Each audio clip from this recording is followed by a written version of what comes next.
Hey, hi everybody. Welcome to today's tutorial, and I'm glad I'm back again.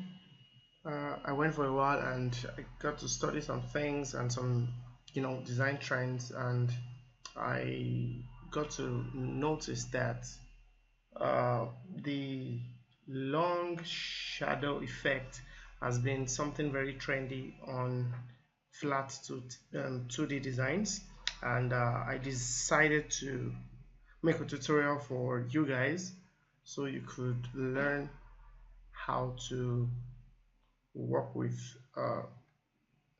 flat 3D designs. So this is what I'm going to be doing for you, this right here, and I hope you would love it. So let's jump into the tutorial. Alright, so let's just get the word. So I think we'll do let's say girl. So let's just say girl. So let's draw a box. Let's draw a box and let's give it pink, pink color. Let's look for a very beautiful pink color, or uh, let's just wash it. Let's give it a tint.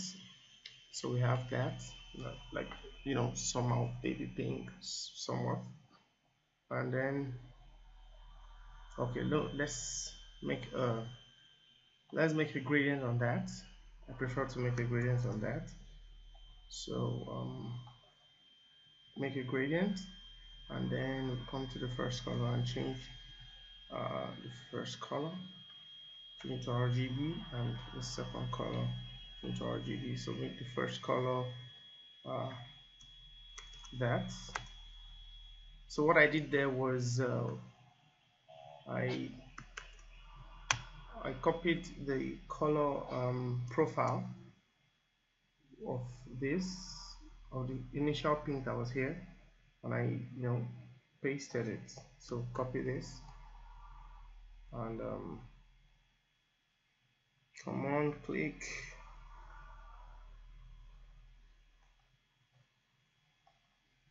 Okay, and then paste here and enter. So we have this very bright and very dark pink. Okay, so for the first one, let's add more white because we're trying to get a washed effect. Okay, so you could pick your gradient tool here and draw the pink. So it comes from there. Need something. Okay, so let's pick the middle and drag it. Alright, so we have our pink background. So let's lock that by pressing Ctrl 2 to lock, so we won't be able to move it. Alright, so the next thing to do is to type in our text, which is girl. So we'll do girl. We'll type in girl. I will make this guy big, holding your shift and command. Holding your shift and command. Make sure it's in the center. Okay, so the next thing to do is we copy this girl. I copy it. That's how I do my. I copy it like into 3 places. So I would have. So you see why I copied. So the first is I copied holding my Alt and Shift, and the second is for the shadow, holding my Shift. So I would have a 45-degree angle. So I'm just going to leave it right here. So the next thing to do is make this guy white. So let's make him white, or you can just give it this light, very light pink, close to white, and then okay, and then after that you pick this and this, and gonna come to blend and make sure you have a very high resolution here. So this is the reason, because it's gonna look pixelated. So instead of having something very low, just make sure it's high. So let me to test it, let's just make this 200 and do enter, and then come back and blend it. Say make blend. So if you blend it, once you blend it, you see this beautiful blend of this shadow blend. But once you zoom in, you see the copy is showing as if it's pixelated. So the best thing to do is to go back to the blend options and bump this up. Could be 600, could be 500.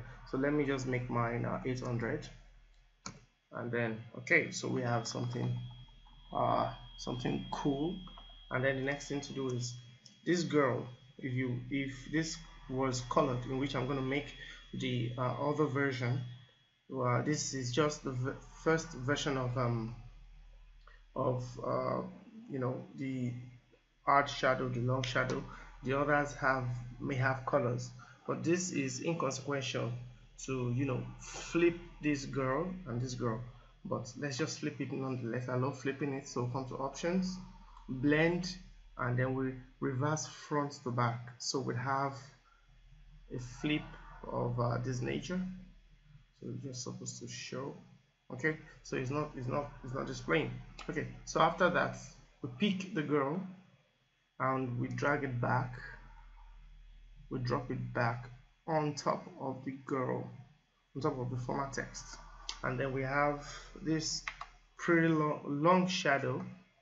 And then we can also decide to pick that and increase the pink a bit, just to give it that pinky thing. Okay, and then next thing to do is, okay, I think I should just increase this a bit. Okay, so the next thing to do is to create a clipping mask for this. So you create another box, another empty box, and you remove the color, and then you create a clipping mask for that, and then you send it to the back of the girl, and so you have this hard shadow on your object. You have this really hard shadow effect on your object. So let's just export that out, and let's put it as girl, and then let's set it as a JPEG, use our board and export, and then we have that. Let me make this 300, and okay, so that about that.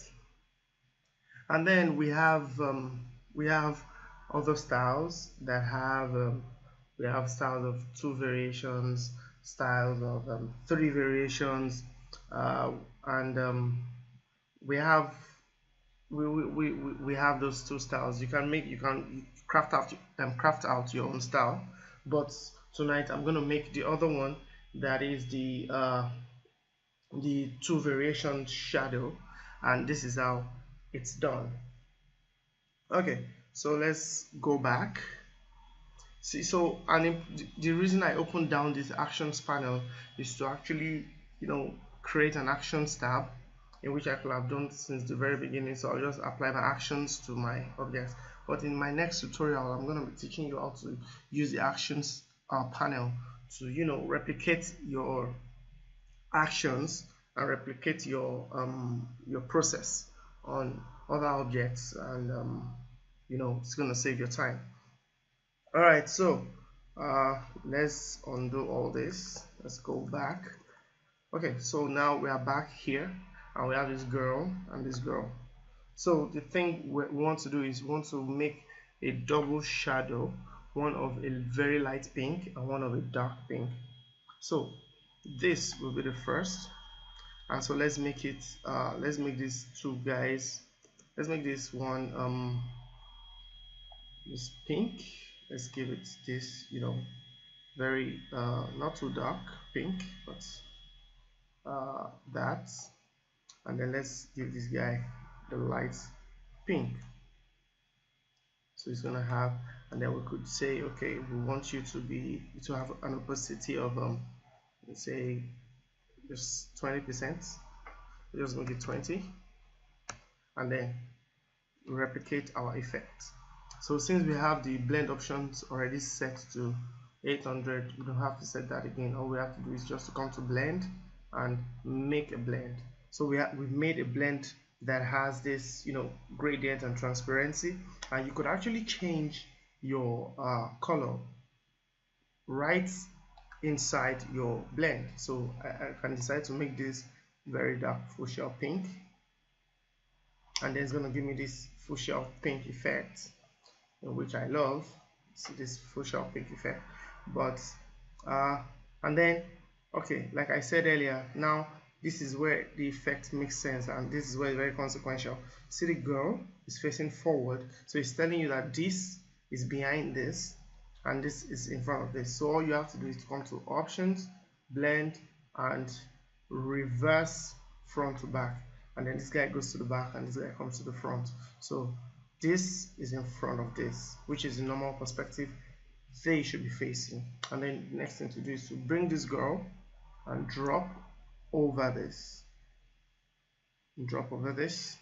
and then you have this pretty, two effect thing. So you have the gradients, the light and dark gradient, and then that's all. But what if okay, so let me just export this. Let me export this and do okay, but okay, yeah, let me export this. But before I export it, before I round up this tutorial, I'm gonna make the third option, which is gonna have another shade of pink. But how do I get to do that? So all you have to do actually is to copy and paste this blend, that girl blend, and then you're just gonna dip in the colors and make it be in front of the other. You're just gonna reduce the size, as it were. So let's come on, respond. I think I've been working so much on the computer, so it's been been doing its own. My computer has a mind of its own. So let's just wait for it to save that picture. Come on. Oh, come on. All right, so we're back. So all we have to do is to pick this girl, this blend, and we copy, Control C and Control Shift V, and paste in place. Then after placing it in place, we could decide. That is why I didn't convert my my text to an object, so I could actually come in here and delete this guy, and 1 2 3. Okay, no, okay, so delete that guy and then come down to this place, and also delete the G on that part. I could also delete the I. Let's remove the I. So the next thing to do is to pick them both, and then you just drag them to where they are supposed to be. So just make it overlap a little bit, so you have this effect of and then you come out and you move it one level down, and then you have this effect, but it's not showing the effect I wanted to show. So all we have to do is to come back in and change the colors, so you can make it darker, make it really darker. So we have that that purple pink thing there. Let's make it darker. Okay, and then you can come to the second and decide to make it darker too, and then let's come out, and then we could pick both of them and try to move them exactly to that point. So we have this like 2-3 level effect. And you could also decide to play with the blend mode. So if you don't have, this is Adobe 2018, you don't have it here, all you have to come to do is to come here and come to transparency, and then you're going to see the blend mode. So you can play with the blend mode normal. See, so normal gives me exactly, multiply, sorry, multiply gives me exactly what I want. We have color burn, voila. We have overlay. I could use overlay, it just brightens it up for me, or screen, or saturation. So saturation gives me another effect which I think I love. We have color. So okay, so I think I love this. Luminosity is giving me a beautiful effect, but at the end of the day I think I'll still have to go with multiply. So multiply gives me the effect I want, and then the next thing to do is to just mask it. So I would have my neat workspace and do create clipping mask, and then send it to the back of the main write-up, and then we have that girl write-up with a long shadow effect right inside of Illustrator. I hope you liked this tutorial. You could subscribe to my channel to get more stuff like this, and you could leave a like, and you could share this video with your friends, with your designer friends, to challenge yourselves. And if you have any questions, you can just comment below and ask me questions, and I'll get to you as soon as possible and see how I can solve design questions and problems, as it were. So have a good day, have a good time, have a swell time, and hope to see you soon. Bye bye.